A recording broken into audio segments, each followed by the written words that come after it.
as you can see, we're not gonna be doing any dirt work anytime soon. We got about 3 inches of ice on the ground in Arkansas, so I'll take you in here and show you what we're working on in the shop. Are you hungry? Come on, let's go.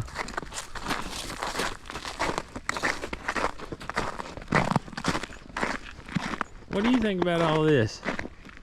You love it?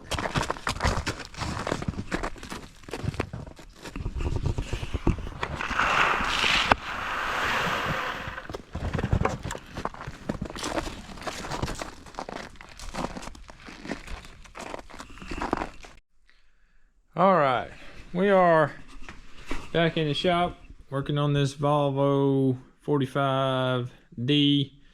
This is basically an Ingersoll Volvo. I don't know what, whoever, Volvo bought Ingersoll, whatever. This is the same thing as Ingersoll 45 previous. What's interesting enough is this pump right here is a case skid steer pump. There's a back half and a front half. It is basically originally designed to be right side and left side steer. Well, they've just modified it and just set it up differently. The front section is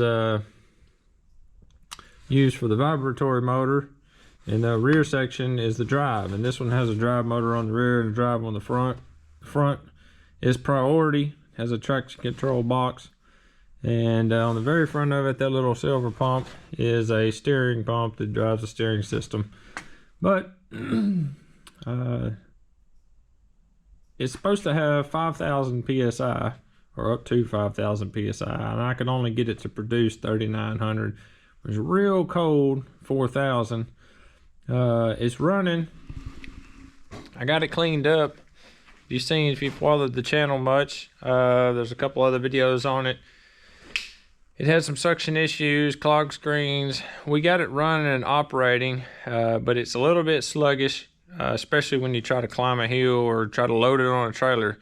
That's my issue, so I'm still tinkering with it. I'll show you what I found so far. This is the rear section of the pump. There's some grease in there. I had put it back together, but I'll show you what's in the rear section.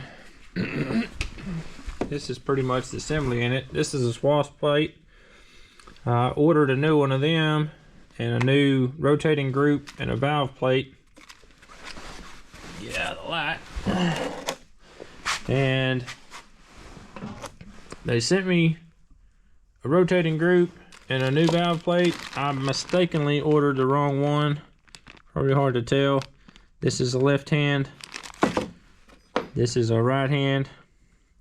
If you can see right there, them little bitty grooves, you can barely catch them with your fingernail. This thing has really, really tight tolerances. So 1,000th, you know, the tolerance I believe is like 2,000ths. So it's got to be really tight. It's all metal to metal surfaces, and the fluid seals. So all these little imperfections right here, it basically, a hydraulic pump, from what I have learned, basically loses fluid. It bypasses internally. So many gallons per minute or whatever is normal. But when you start getting these gouges in there, it starts excessively bypassing, and you basically lose performance. This is the rotating group I ordered, which Volvo case, everybody's got all their parts and they're hard to find. So this is a rotating group that I ordered, pretty much identical. This is my original rotating group, and it's brass lined. So I'm working with a part supplier to see if we can get one that's brass lined. I'd rather have the brass lining. It's just better wear. They say this hardened steel will produce more power, but any little imperfection or start to get in there, golden or metal, it's not going to have the longevity or the forgiveness that this brass line would have. These are what they call slippers. You can tell there's a little bit of imperfection there, some light scratches. The plungers seem decent, but we're going to replace all this group. You can lap these things. But with a thousandths clearance and stuff like that, we're just going to replace this wash plate, the whole rotating group, and I'm going to put a new valve plate in it. This valve plate, if you notice right here, it doesn't have any gouges or machine marks in it. Just has it on this side. This one right here may be hard to see, but it has a deep gouge on this side, a shallow gouge on this side. This is what they call a quiet. This valve plate's a little bit more expensive. They'll save a buck and put them in there, but you have to listen to that pump whine a little bit more. This is the new rotating semi, I think they call them slippers. You can tell that they're pretty much perfectly machined. They look funny out here in the cold, but this is a brand new setup. It's just got a hardened steel barrel with no liners in it. We're going to try to put a matching set in there that has brass liners in it. I just feel like that would be better longevity wise. We're going to see. We've had a snowstorm, got about 3 inches of ice, and kind of got everybody shut down. But we get back with our parts supplier, see if we can get this matched up. And this has all been looked up by Googling, and I got lucky and talked to the right person. That we're in Arkansas and they're out of Indiana. I found these parts online. They had some YouTube videos. Long story short, I talked to a very nice lady. She was very helpful, and was lucky she didn't hang up on me. But she helped me at least track down these parts. There's no part numbers that I have to just say, okay, send me this part. It's the right stuff. So we're kind of tracking down blind, but we're getting close. That pump assembly would work. Something happened when they shipped this out. They accidentally sent me a pressure switch. I have no idea where it is now. Instead of a swash plate, so I can't put it back together if I wanted to.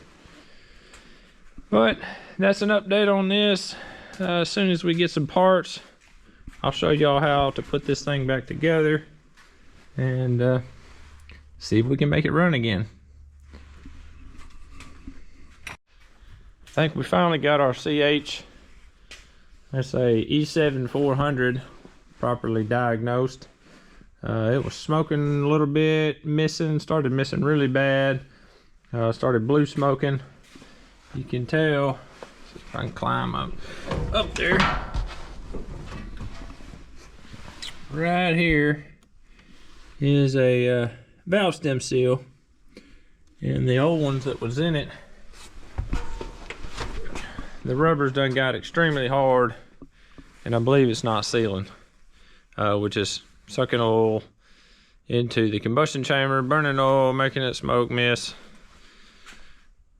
It's fine. They're so bad we can't just do them one at a time. Roll the motor up on top dead center and take the valve springs off and replace the seals. They're like baked on there. It's probably because that pump right there is for a 400. We took it to the shop trying to diagnose this thing. We've done went through the injectors 2 or 3 times, went to 2 different shops, took the pump off, done compression tests, done everything. Couldn't figure out what was wrong with this thing. Finally got to the point where I said, it's got to be the valve stem. It's the only other thing that could be getting oil into it. So I pulled one off. Sure enough, them seals are hard as a rock. And why I done it, I'm not sure. This motor's about 2 years old. We end framed it about 2 years ago. And we like them turned up. That pump right there was, the local pump shop told me he was putting out about 500 horsepower worth. So it left a pretty good black trail out of it. It was probably running a little hot. This is not the original turbo. This is not the original housing. We swapped turbos, charged pipes, put a tighter housing on it. So that little motor was doing all it could do. It was getting some high EGTs, exhaust gas temperatures. When we first built it, I had bumped the pump up with the factory turbo on it. The factory turbo was starting to seep some oil. It was time to replace it. So naturally, well, let's put something on there that's a little bit better. A little bit to help it. Well, now you see where we are. The old motor's held up good. Compression wise, everything seems good, but now we're gonna have to pull the heads off of it and pry them probably beat them valve stem gaskets out of it, clean all that up. If they weren't baked on like they are, we could probably just swap them up there, but that stuff's just baked on to the valve stem, so or the valve guide, not the stem. And so we're gonna have to pull the heads off of it, get it over on the bench, clean it up. This is probably gonna be a rush job. We'll do as much as we can, show y'all as much as we can of it. We gotta have this truck back as soon as possible, and then I will get some more videos of this compactor as soon as we get parts. And who knows, maybe we'll both learn something out here.